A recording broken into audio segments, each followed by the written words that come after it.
Dans chaque culture, il existe un mot pour nommer l'incarnation du mal. En lingala, on l'appelle Diabulu ou Zabolo.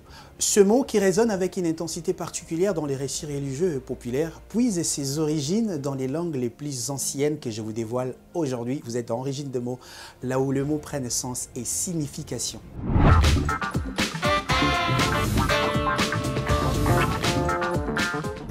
En lingala, lorsqu'on veut parler du diable, on dit notamment Diabulu ou Zabolo.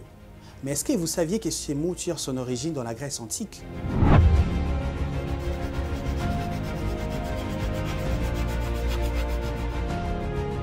Le mot Diabulu en lingala, qui veut dire diable, tire son origine dans la Grèce antique, qui voulait dire diabolos, celui qui accuse, l'accusateur des hommes auprès des dieux. L'exemple parfait de l'histoire de Job, là où Satan était parti pour l'accuser auprès des dieux.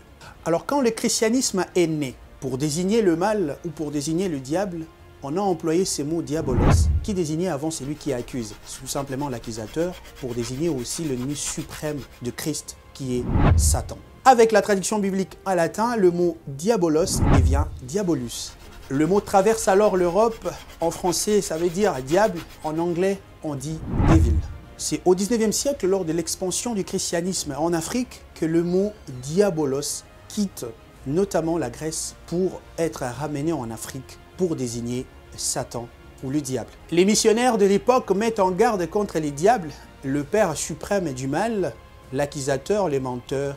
Ils parlaient des diabolos. Mais en lingala, fidèle à son adaptation, le mot diabolos est transformé en diabulu pour désigner les diables. Une version plus adaptée à la langue, notamment à la phonétique lingala, on parlait des diabulu ou encore zabolo.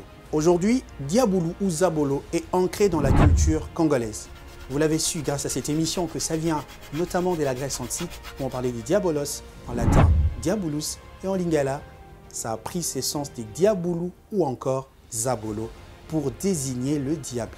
Ce mot est à la fois comme un héritage religieux, mais aussi un concept universel, car ça vient d'une ancienne langue de la Grèce antique. On a parlé des diabolos, on est quitté de là jusqu'à diabulu ou zabolo. Lorsque vous emploierez le mot diabulu ou zabolo, souvenez-vous de la Grèce antique, car ce mot tire son origine de là, c'est parti de là en latin et notamment en lingala pour désigner le diable. C'est une richesse linguistique, notamment un héritage pour notre pays et l'adaptation de la langue lingala qui est la plus belle langue du monde.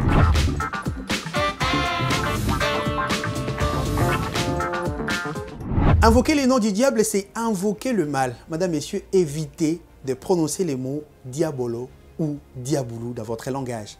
Et surtout, on se retrouve prochainement dans une nouvelle édition de votre émission Origine des mots, là où le mot prend sens et signification. N'oubliez pas, je vous aime beaucoup.